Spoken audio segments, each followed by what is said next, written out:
I always love that awkward moment when it's just getting really quiet, just the footsteps. It's when in my mind, I've got Eye of the Tiger just playing in the background. One day that'll happen. I'll get coordinated with Spotify. Cool. Well, thank you all for coming tonight. We're really excited for tonight's discussion. It's very obviously near and dear to many of us, seeing the evolution of customer success to the point that we now have a seat at the table with the CCO title is something very exciting. It's probably something that you all maybe aspire to look towards, hopefully as well. Really represent the voice of the customer. So we're excited to kick off tonight, but we couldn't do it without all of you. So thank you for attending and our amazing sponsors. So we have Zendesk, obviously, where we're at, and Pendo. And I don't want to take too much time, so thank you all for coming. We do this every month. We are very open to kind of the topics and want to make this as value driven for you, very customer success of us. We normally have an NPS, so please fill that out too. We've been trending up. A big focus for us has actually been our response rate. It's on the up. We forgot to do it. Totally scrap it. We are dysfunctional. We are actually reactive. No, I won't go there. We are very proactive. Cool. So tonight, I'm going to take it away. First off the bat, we have Oliver, who's going to share a little bit about Zendesk. And then we have James and Brian from Pendo, who will share a bit about what they're doing and why they're all so excited about customer success. So thank you, Oliver.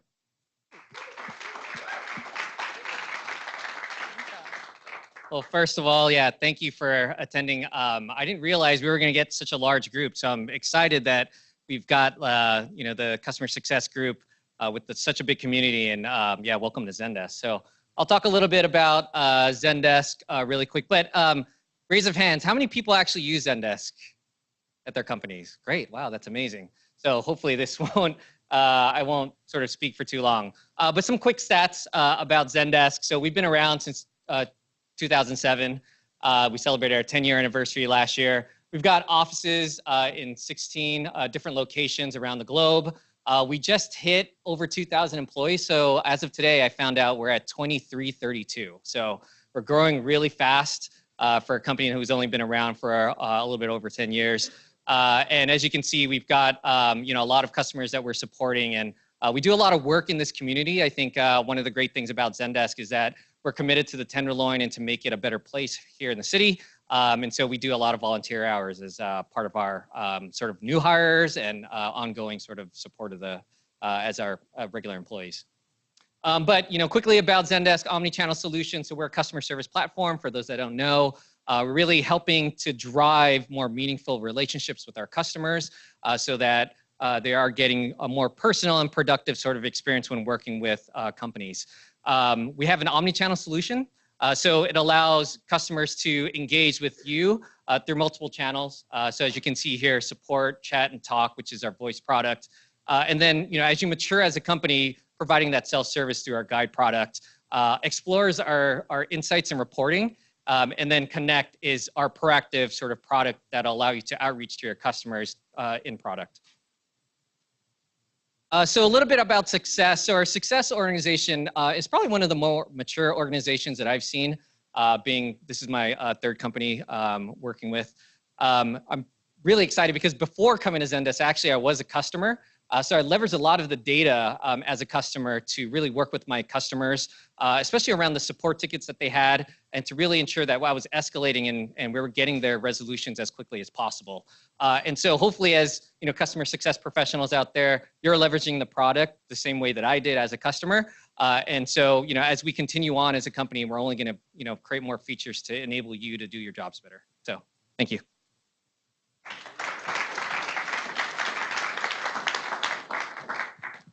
How you guys doing? My name is Brian. I'm the head of pre-sales or sales engineering at Pendo.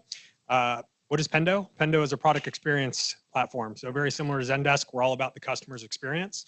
We just partner better with product to help deliver that experience.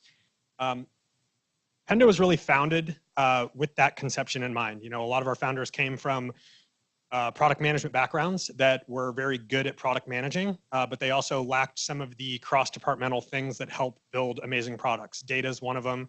Being able to make data-driven decisions at a very rapid clip So some of the statistics about our company, we were founded in 2013. We have over 500 customers now, one of them being Zendesk, so the mutual branded event. We are natively based out of Raleigh, North Carolina, which is rare for a software company, but if you met a lot of people from Pendo, you'd feel like it was a Silicon Valley-based company, which is kind of cool. There's a lot of things that on the right, as far as companies go, there's a lot of big names, so we're growing pretty quickly. We're backed by a lot of great names as far as the venture capitalists go, so we're having a lot of fun successes and riding that and trying not to mess that up. Part of that is building conversations around how we impact other departments than just product. You're going to see here a kind of cool drawing about a board table.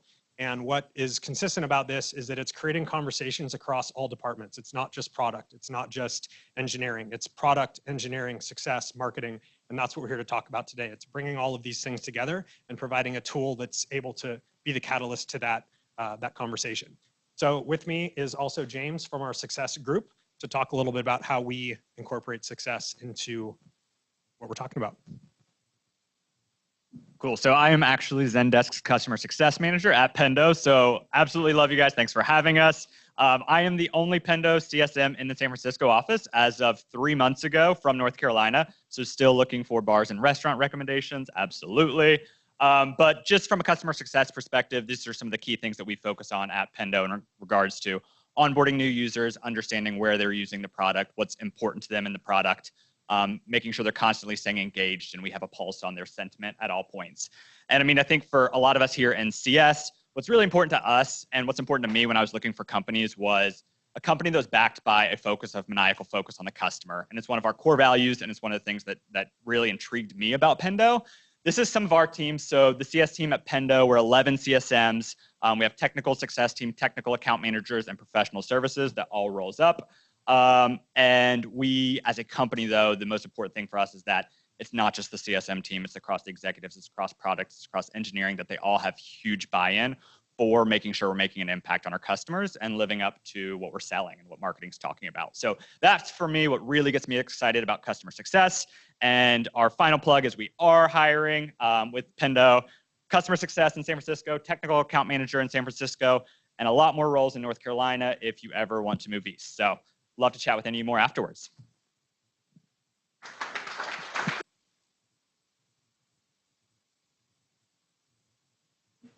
All right.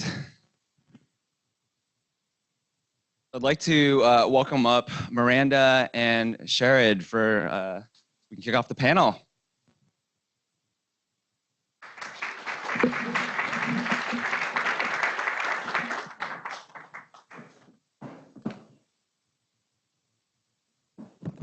So another round of applause for Zendesk and Pendo for hosting.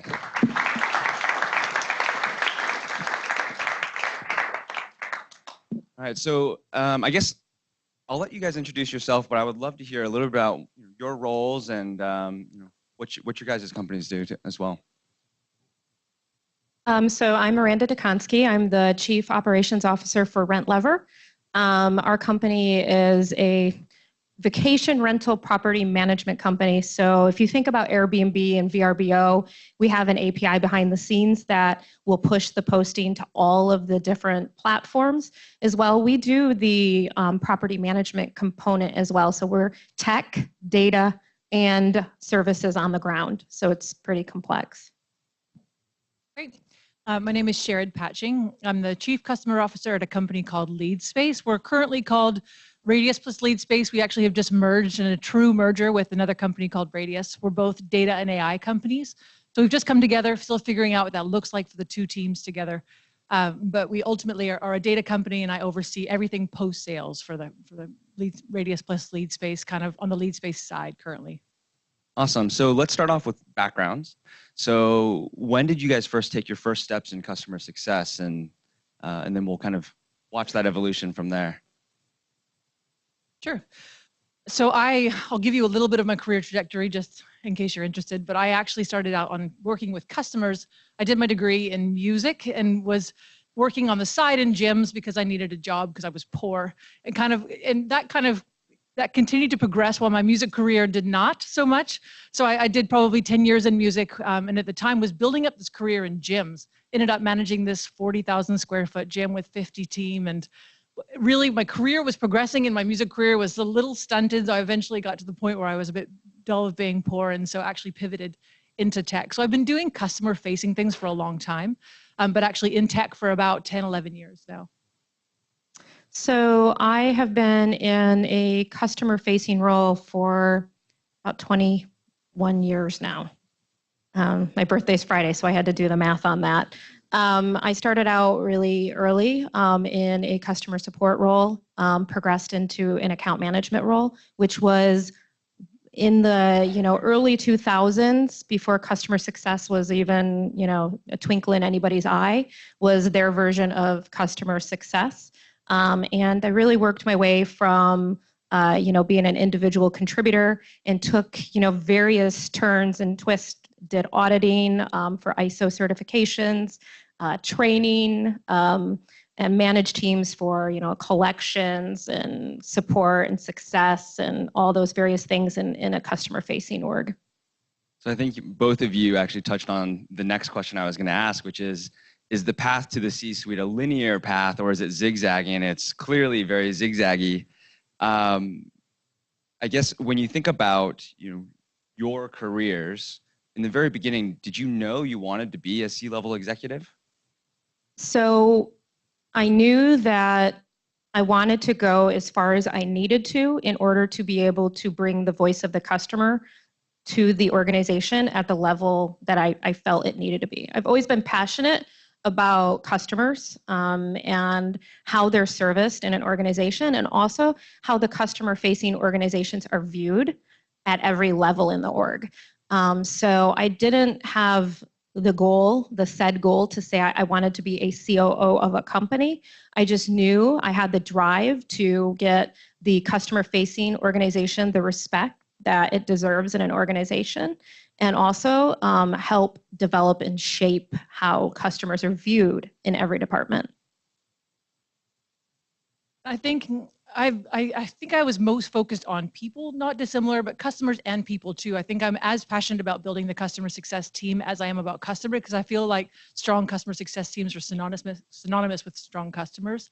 That for me was what I really cared about. And I also cared about being able to actually implement change, which I think when you find yourself in a position where you're not able to do so, then I've found myself wanting to be able to take on more, to implement change and be a part of actually changing an organization.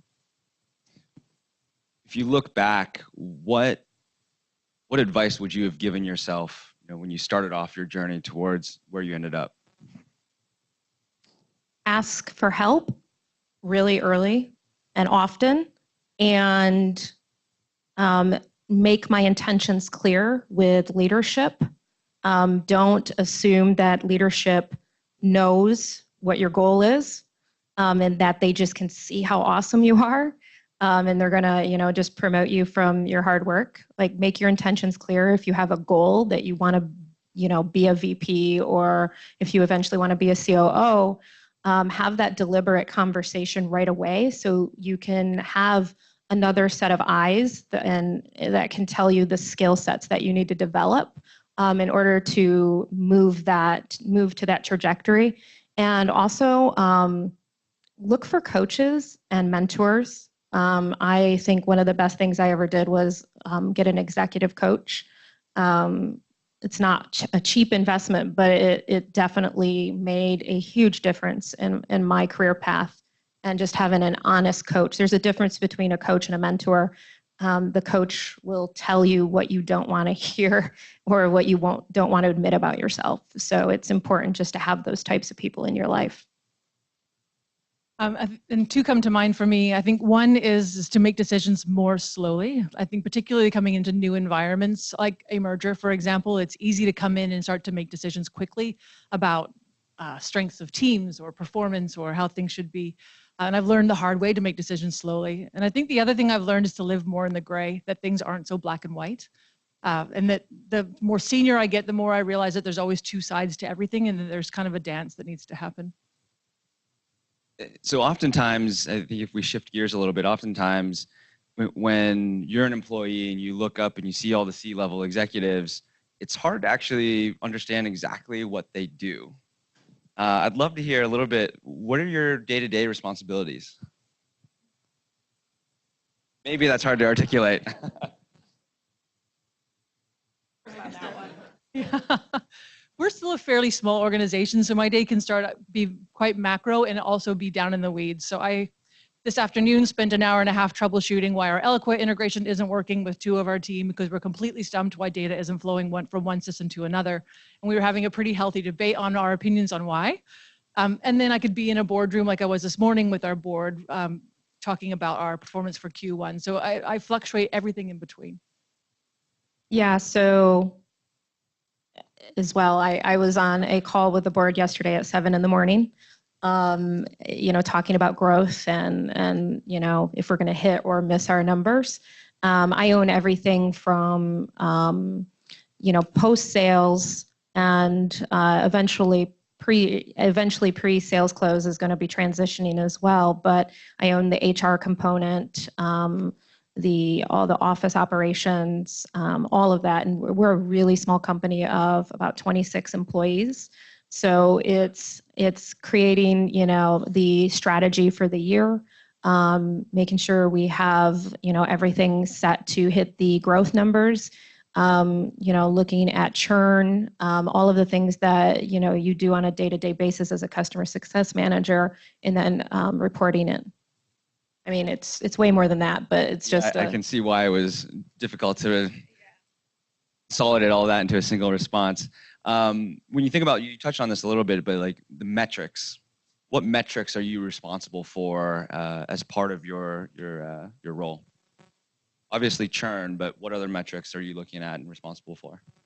Yeah, I'll start. So when I'm talking about reporting into the board, so we are determining metrics. I mean, the most important thing for our organization for customer success is gross renewal. So we look at gross renewal and net, like gross retention, net retention. We're responsible specifically for the gross retention number. So basically anything that is up for renewal, and then kind of the upsell and that piece sits between our team and between the sales team. So gross retention is the biggest one, and that definitely is what gets us a seat at the table, is being responsible for that number. Aside from that, then we're looking at things along the lines of like NPS scores, for example. We look at time to value. So we actually track from the moment when a customer becomes a customer, how long it takes them to get to their first point of value. We establish what that quick win is going to be in the kickoff call. We use Gainsight. We drop a milestone as soon as that has happened, and I measure the days between. And then I actually have a goal into the board to get faster on that, so that we're a high touch organization. Onboarding can be 90, 120 days easily. So without that time to value, then people start to get lost, and you can start having real challenges with just ongoing relationship with the customer. So that's a really big one for us this year, is time to value. Support tickets, analyst tickets, those sorts of things, looking at trends over time. But I want to take it back to revenue. That is really what matters the most. Yeah, revenue is king for us as well. We have 2 sides to our business: the B2B, which is the homeowners. So the owners that entrust their properties to us and want us to make them money. And then, of course, we have the B2C, which are the guests that stay in the homes. We measure, of course, all of the standard sentiment scores. We use Zendesk. I brought Zendesk to rentLEVER and built it out. So we, of course, measure, our CSAT, our response times, our NPS, revenue growth, just all the standard things that you measure. We also have onboarding. So we're consistently having onboarding meetings and making sure that we're decreasing the time to onboard. So I've seen a number of different flavors in terms of how a CCO or COO's kind of groups roll up into them. And a lot of times it's centered around the customer-facing team. So when you think about customer-facing teams, you can also go, earlier into the funnel in terms of sales and marketing. Do sales and marketing report to you? So on the org chart, yes. I started at the company 7 months ago. So right now, the biggest focus we have is on operations, ground operations, and our in-house operations. So our CEO right now is running sales and marketing, and that will eventually transition over to my org as well. But I do, have a lot of, insight, or, the CEO and I work very closely together around sales and marketing. No, they don't. Do you guys have an opinion in terms of sales and marketing rolling up into a CCO, COO? Does it make sense to keep it all under one person or not? There's a lot of theories and opinions about customer marketing and whether or not that helps rolling it up into it. I've seen it work really well both ways. Sales also too. I've seen a lot of CROs who have both pieces, both customer and sales roll up into them. I think it's great having unity for those two teams so you have the pre and post sales experience can be the same. I truly don't think there's a wrong or right way. I think there's an organizational decision you need to make. Radius, who we've just merged with, has sales engineers that report into customer success to ensure that the more technical experience and the crafting of the customer journey that happens pre-sales is carried into post-sales and actually executed on, and which I think is a great idea. So there's lots of ways you can skin it. Yeah, I agree with that. I was going to say it really depends on the organization. I think the most important thing is that there is unity and that the goals align, because what you don't want to have happening if you do have your sales and marketing reporting up to a different group than the post sales. You don't want to have the wars that tend to occur around bad fit customers, upsells, renewals, who gets credit. So I personally don't have an opinion on the matter as long as everyone is aligned on the goals and there isn't this, headbutting going on between the sales and the post-sales world. Got it. So we'll switch gears again and talk about probably a topic and probably why a lot of people came, which is how did you get to the place that you're at now? And so when you think about important skills, so Miranda, you talked about getting a leadership coach or an executive coach. Sherrod, you talked about being more comfortable in the gray. What other important skills do you feel like really helped you get to where you're at today? Constant curiosity. Also, this is gonna sound weird, but I will say when somebody says something to me and I don't know what it is, I'll just ask them, what is that? What does that mean? It's feeling comfortable, not knowing everything, and asking when you don't know. Also, drive, I think, comes a lot in hard work. And once again, just being humble and reaching out to people when you need help. That helps with the career path trajectory. For sure. I'd say also too, just developing a leadership skill and being able to then show your ability to lead. And I find oftentimes that when I'm working with team, there can be this appetite to manage a team. So you think I want to progress in my career and so I need to manage a team, and they become so hyper-focused on that's how I need to show leadership ability. And yet when there's something that needs to be done, where someone needs to step up and lead a project, sometimes we're lacking in somebody who just wants to step up and lead. And so it doesn't need to be a team or an organization necessarily to begin to craft and build leadership skills.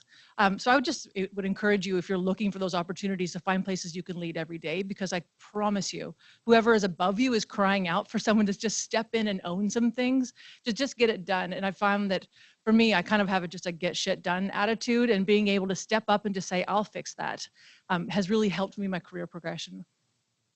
I agree with that 100%. I call that my GSD. It is. It's like when I came into rentLEVER, the first thing I noticed is customer emails were going to a Gmail account, and it about gave me a heart attack.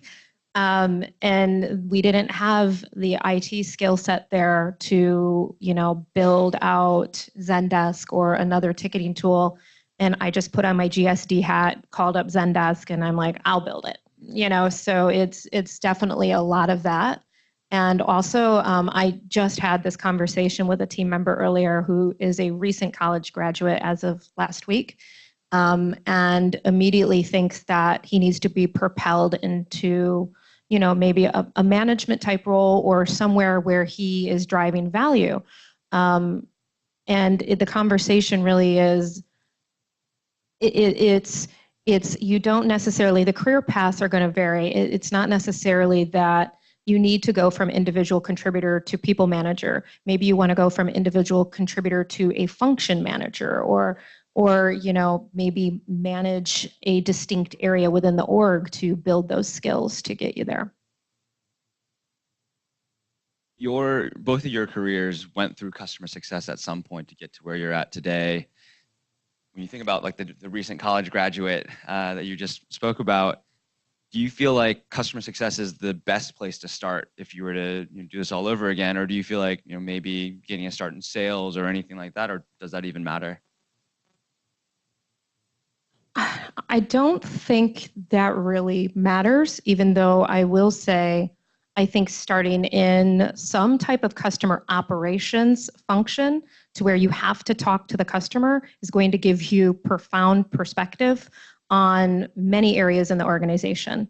I think if you start in product, that's great. If you start in sales, that's great. If you start in marketing, that's great. But starting in a customer operations role, you have to be an expert almost a little bit in everything in the company. It doesn't necessarily need to be customer success. It could be customer support. It could be technical support, but something that forces you on the daily to communicate with the customer base and really get your hands in to the product is a great place to start. Yeah, I actually agree. So we had these questions before, so I had a chance to think about them. And I would say we saw, particularly my last company, I was a company called Bright Edge. And we had customer analysts who would work kind of on the support team that then, and they did such a fantastic job of becoming CSMs because to your point, they really owned technically what was happening and they had a chance to really get in and analyze and own. And I think oftentimes when I've seen CSMs come out maybe from other industries into CS, and they don't understand how deep you need to go to truly understand not just the product, but also the industry that you're in, right? Because you're actually a trusted advisor, not just on how to use this feature, but how this feature works within your day-to-day business. And that is a lot to learn. And if you're not willing to own the detail, it's a tough gig. Yeah, there's a term that I use for my team is be in the problem and really understand what's going on, not just kind of floating above it, which is really interesting. So a lot of what you do as a leader is also to help other people grow their careers.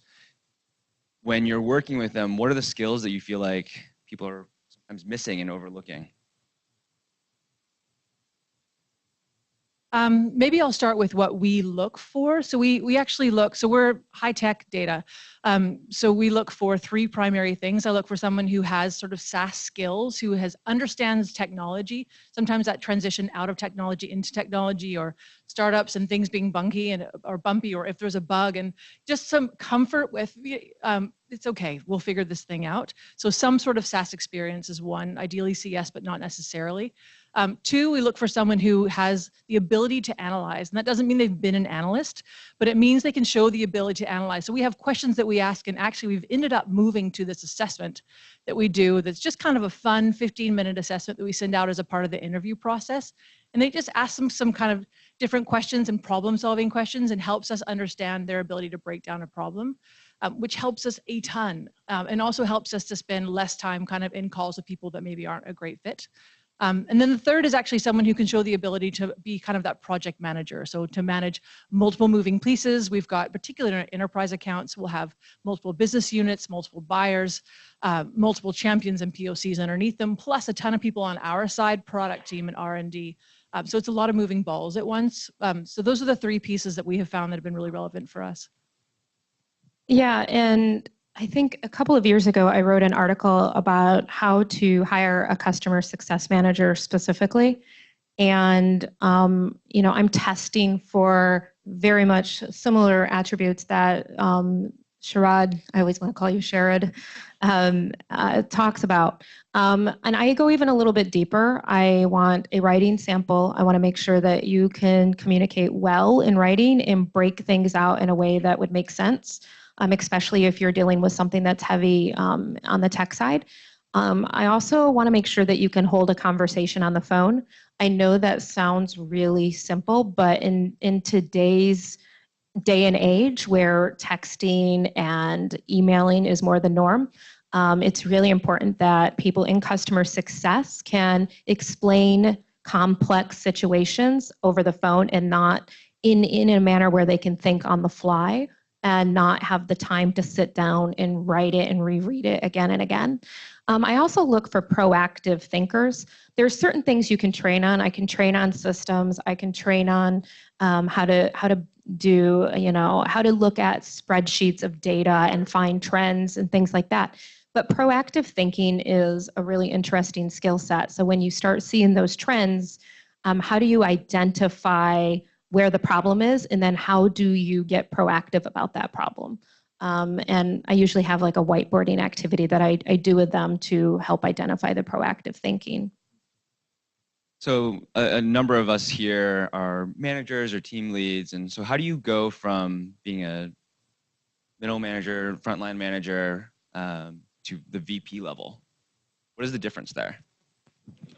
So the difference between, and this is from my experience, is all about tactics and strategy.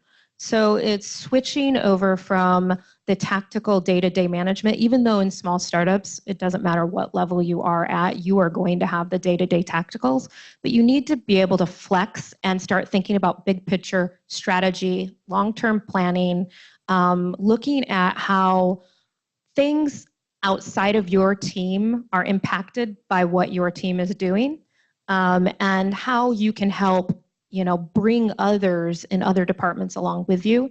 And it's good that if you can do that looking out 1 to 3 years, which sometimes feels impossible in a startup, but it's good if you can start getting that, flexing that muscle in your brain to have that kind of foresight. Yeah, I actually would say pretty much the same thing. That I would say getting out of the weeds and being able to remove yourself from the day-to-day to be able to think strategically about not just your accounts, but also the department and your role. And then again, and additionally, being able to find ways to work more cohesively with other departments, build the bridges with product if you haven't already, and marketing and the other teams, so that you begin to become really central to the organization, which is where the customer should be rather than kind of in the day-to-day. Probably predict the next question then. So gotten to VP, how do you go? What's the difference between VP and C-level, and what are the changes in responsibility there? Well, one, you have to get in front of the board. It's very scary. I think, once again, it's about the level of oversight and responsibility. I'm a newer C-level individual, so I think I'm still trying to figure that out, to be honest with you. And I don't have it figured out 100%. I know that with this particular role, just having, I have more responsibility around making sure we don't run out of money. Never had that responsibility before. It's important. It's very important.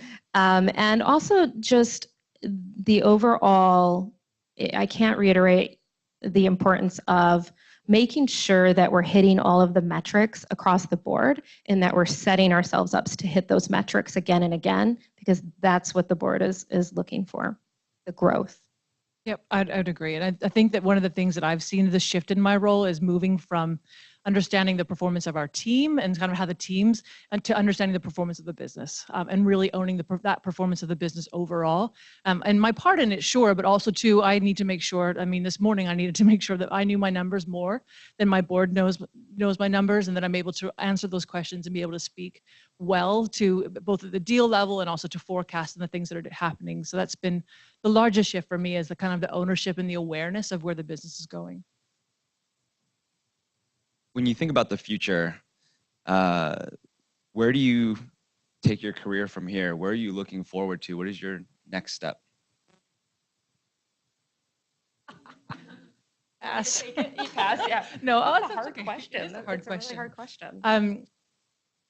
I try and find things that are challenging, and I think what that looks like will change in every season. Right now, we're going through a merger that is going to be a ride. So I'm excited about this for right now, and I'm definitely in it. And at some point, then hopefully we will get to steady state, and that probably be the time that I'll decide I'm going to do something new, and whatever that might be. I've done small and I've done scale, and so I'm not sure what next looks like. I'm not sure there's a right or wrong necessarily. Yeah, I passed because I just don't know. I have worked for companies as large as 35,000 employees and as small as 10.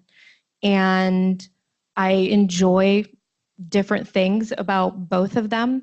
And it's really funny because when we received the questions in advance, and even being able to think about this for a couple of days, I didn't know how I was going to answer this, because I don't view myself as the COO. I view myself as one of the team, and I'm just there to remove roadblocks for the company to help them be successful. And I can't even think about what 2 to 5 years for me personally is going to look like. So I'm just heavily focused on what does 2 to 5 years for my team look like, and how do I empower them to reach their highest potential. So That's reassuring, actually, because I feel like probably a lot of people here probably don't know what you want to do 3-5 years from now. So it's interesting to hear, you guys have had successful careers and still at that point too. So I think it's really interesting. And maybe it's less about the destination and more around what is the next challenge in the journey. Yeah.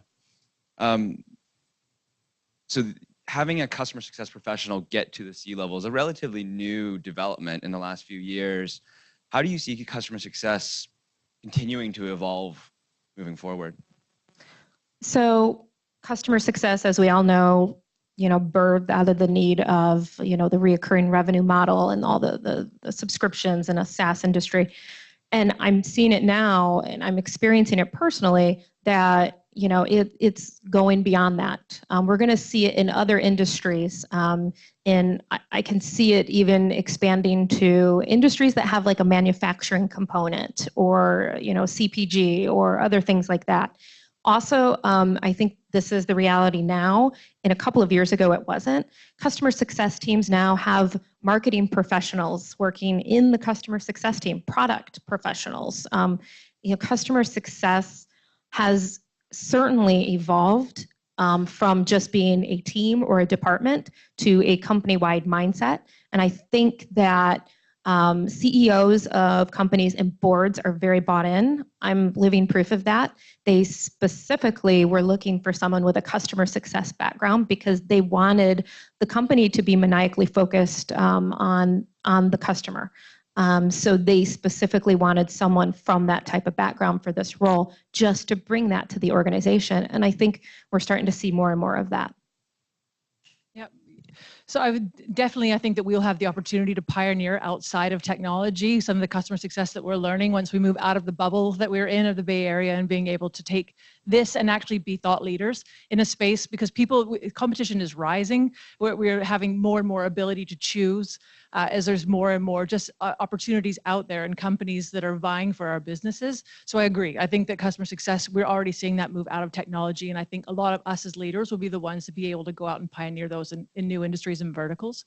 And then I think that we're definitely seeing a trend. I know one of the big topics of last year was all about like, who owns the customer? Is it sales? Is it CS? And should they be one team again? So I know in the old days it was sales, and I think we're starting to see them split and then even come back together some too into the CRO or whatever that title might be. So I think we'll see more of that as it moves forward, and companies are looking for that alignment between the pre and post.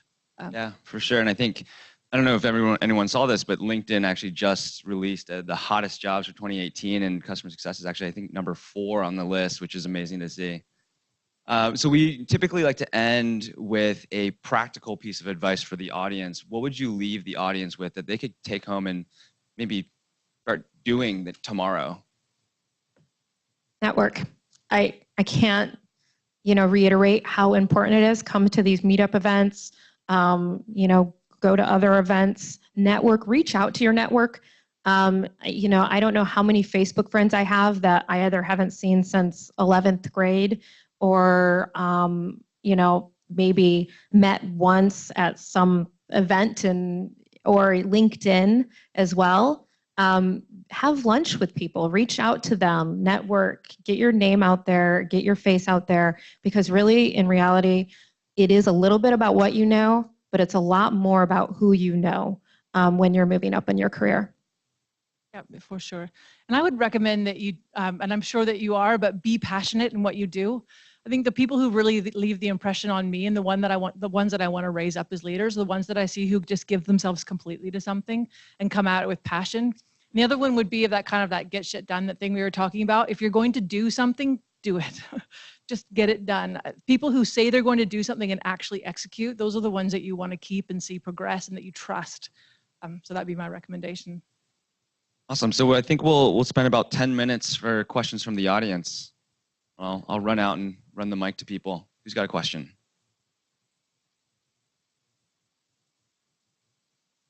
So I feel like in customer success, we talk a lot about adoption. What's your take on the difference between feature adoption versus adoption of consistent value? Which one would I recommend, do you mean, or? Or what do you think the difference is and sort of where do they apply at each stage of the journey? Sure. So I'm a big advocate in business value if that's the right way to phrase it, you know what I mean? I don't think anyone buys a technology because they're interested in learning how to use the technology. Maybe in the old days, those would be the early adopters of anything where there truly was someone who bought your technology because they wanted to know how to learn it. But those people are long gone usually, not long after you've built your technology. People are busy and they have a business problem and they just want to see it solved. And your platform should be a vehicle to getting their business problem solved. If you lose sight of that and spend your time in engaging with them, talking about features and functions, yeah, there's somebody else who will talk to them about their business problem for sure. Yeah, I agree with that. And I think people are slowly starting to get away from the let's measure every single feature in our product. Let's build our health scorecard around the 10 features that our product has and measure, are they using 7 of them? Oh no, how do we get them to use those other 3? It's important that they're using your product, but it's more important that they're achieving their outcomes. If they're not achieving their outcomes, it doesn't matter if they've adopted all 10 of those features, they're gonna churn because they're not gonna pay for something that isn't solving the problem that they need solved. Can you hear me? So I've got a question. You said you guys were responsible for gross retention. I feel like that's a little bit of a lagging indicator, and especially for B2B software, which is very complex. There's a lot of things that can go awry, and by the time they don't renew, it's actually like you probably could have intervened a lot sooner. And so I'm wondering if you guys are actually responsible for sort of mapping the entire customer journey and having checkpoints along and then intervening along the way? Yeah, for sure. Yes, absolutely. When we're talking about metrics that I'm responsible into the board, then gross renewal is the most important one. But when we're talking about customer health metrics, that's not where we would go. So for us as an organization, we have we have the kickoff call, and then we have the time to value that I was talking about. So if that's lagging, then we're already talking about potential risk. We have a end of onboarding review that we do, where we bring the executives back in to actually look through what's been executed on and ask them point blank, are you happy with how things are going so far? And I cannot tell you how many times we've gone into those meetings and believing that we've truly executed and they're up and running and they say, we just don't know how to use this thing, or we're not happy with the setup. So there are some things along those. The next one would be a key point would be the business review. We have a business review at the month 6, at which point we either show them the ROI that they have gotten on the platform so far, or we project a path and kind of steps to getting things back on track. So those are kind of the key things that we planned. And then we have a lot of things that are like risk indicators, drops in usage, or various different things that can be happening that is that we could then have playbooks that we have that act on top of. I just want to add one thing, and I think that you hit it on the lagging indicators. Lagging indicators, though, can be your leading insights. So as long as you're paying attention and you're learning from, the lagging indicators, the churn, it can help you get ahead of your retention numbers. Especially if you do your segmentation right, it'll help you understand what's going wrong and where people are falling off in the customer journey. Maybe one more actually. So when I talk about forecasting renewal, I'm talking about forecasting renewal, not reporting on renewal. So I do report on renewal and how it's gone, but I also forecast on renewal. So I actually will know all of the deals that are renewing this year by quarter. Some people are by month, depends on the volume of the deals that you're talking about. And I actually know from my CSMs in one-to-ones or from my CSM leads and their one-to-ones, likeliness to renew based on indicators that we have. And then I have a number that I can then forecast into the board. So I'm not just talking about how we've done, but also how I'm forecasting that we will do this quarter and next quarter also. Hello, Brandon and Sherrod. My name is Peter. Thank you both for being here. I just have a two-part question here. The first is addressed to you, Sherrod. From a CCO perspective, what's going on in your head right now with the merger? There are two CS teams. You were leading one CS team. There's another CS team there. They have their methodologies and what they're doing. You have your team with their methodologies. So from a strategic point of view, what's going on in your head about how you can glue these two amazing organizations together to be successful in customer success? Sure, it's a good question. You know, the most important to us thing right now is two things. One is to ensure that for our existing customers that things stay as seamless as possible, that nothing changes, and that we continue to deliver with excellence. And two is that for the customers that we're closing together, which we're doing already, we're 2 weeks in and we have 2 joint customers, that we figure out as fast as we can what that seamless experience looks like. And I tell you that is a job in itself, but that's the goal. No doubt. Thank you on that. And I guess for both of you, what advice do you have for the CSMs in the room here about how to handle stress in mergers and acquisitions? I mean, we are in the heart of mergers and acquisitions, and they're looking around, they're talking to one another, you know, hey, how about your job? What's going on? There's a new team coming, there's a new manager. What, you know, there's a lot going on there. You probably both have been there in that type of situation. So as leaders and mentors and coaches, what can you share with the team here about how to prepare for that? Mimosas in the morning and tequila before bed. Right? I mean, you jest, but actually I do think a lot of it is about taking it up a level. Like, you know, we invest in culture and we invest in team days and drinks and movies and various different things as a team. But I think you have to take it up a level to really, you have to be investing into that kind of positive culture through these times because it is stressful and it's scary. And actually the one thing that I really work with my team on, and we talk about this as a team, we collaborate a lot. We use our team meetings to collaborate and brainstorm rather than talk about numbers necessarily. Numbers we do in one-to-ones, team meetings we use to just collaborate and talk about how things are going. But I think my one word of encouragement in a merger or acquisition is to really, really try and encourage yourself to not get offended because there's an opportunity every single day. There's a lot of people who are scared about their jobs, and so it is uncomfortable, and it's easy to get offended. And so I think the most important thing now is that we continue to think about what we're trying to aim for and not get too insular focused. so it also comes down to your leadership, communicating with you and the team. And I think the don't try not to get offended thing is really important, but have dialogue with your leadership often and, communicate with them what you're feeling and what you need to be successful and continue to drive success for your organization. I know that may seem hard or impossible when everybody's stressed and your leadership's probably stressed as well. But the difference between an organization doing it well and not doing it well is really baked into the communication and making sure everybody knows where they stand and the value they drive. And even if leadership doesn't know where you stand, communicating that is important. So if you're a leader here and you're going through this, make sure you're communicating with your team. Even if you don't know the answer right now, just let them know, hey, I want to let you know that we're in the same boat. I just don't know where we're going right now. But the minute I do, I'm going to talk to you. Next one over here. Thank you so much for the time. It's been very insightful. My question revolves around kind of your journey. I really love the part about relationships since I work at LinkedIn.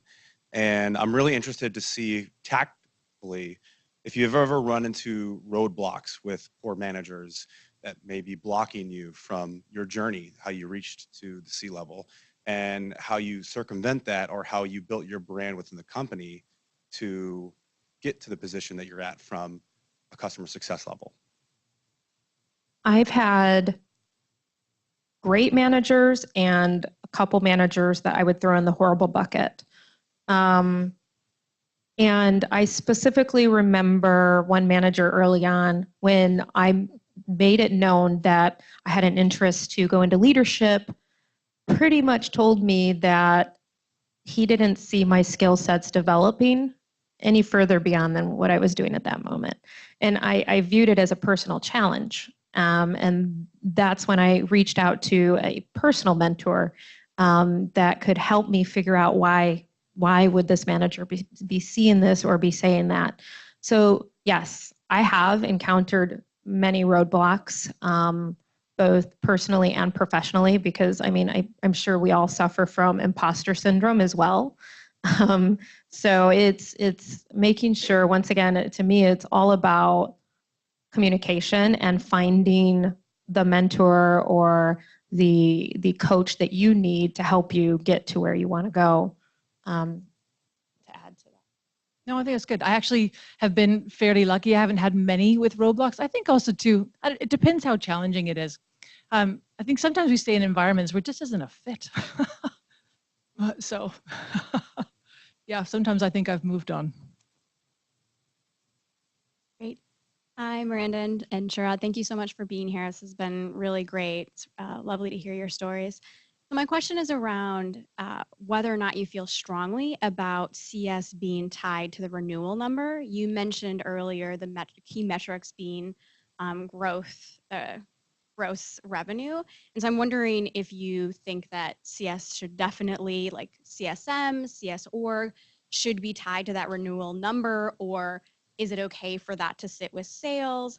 And if a CS org isn't tied to a renewal number or a revenue number, how do they demonstrate their value internally? How do they show that ROI internally at the company?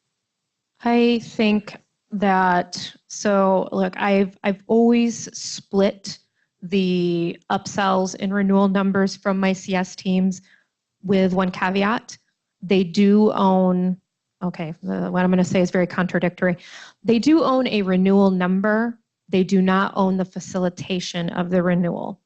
If a CSM is doing their job appropriately at renewal, it's a no-brainer for the customer, as long as they have been, getting the value out of your product that they set out to get. So if a CSM is doing their job in that manner and driving that value, then the renewal should be very easy, right? And I always have an account executive come in for renewals, and when a CSM identifies an upsell opportunity, they pass it to an account executive to facilitate that, because I want the CSMs always to be a safe haven. When the phone rings at the customer and the CSM is calling, I don't want the customer to say, oh, they're calling to sell something to me. I want them to say, oh, they must have something of value to add, because they never call me unless they have something of value to add. So I've always been very protective of that model. But also my CSMs have always been measured on how many product feedback items they push through, how many how many referrals they push through to sales, case studies to marketing, things like that. Definitely attribution, I think, has been one. So for either upsell opportunities, case studies as well, things that drive new business opportunities, that's one that I've seen work quite well. I think also too, we do our NPS at the end of certain points of the life cycle. You can actually correlate a good NPS score at the end after a business review with a higher likeliness to renew. So you can begin to show some correlation between like the performance of the customer and actually how that, and the CSM kind of in line with the performance of the customer and that line to renewal. So there's some things you can do like that with metrics that potentially you can begin to find some correlations between when a customer does this, then they tend to have a higher propensity to renew. And so you can begin to explore it that way a little bit. All right, so I think we have time for one last question. I'm actually going to steal that last question. As leaders at the C-suite level, is there anything that you wish that everybody else in the company would empathize or could empathize if they were in your shoes with kind of your experience, or what would you wish that they could empathize with you about?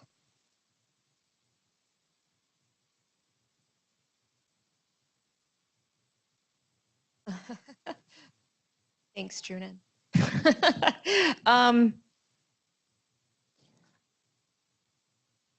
That I guess being in the C-suite isn't as glamorous as it seems.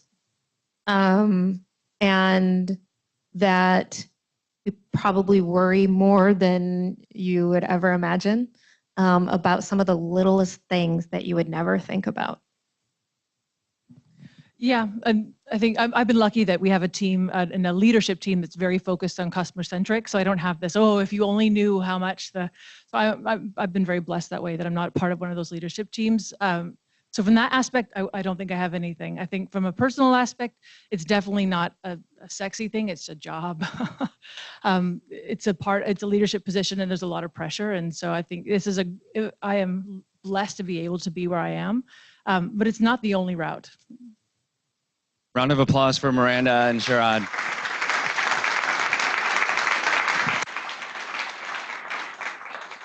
All right, well, thank you all for coming out. Just want to do a quick plug for the June meetup. We're going to be over at Figure 8, who's hosting. I think I see Patrick in the back. So join us again next month. Thank you so much for being part of the panel.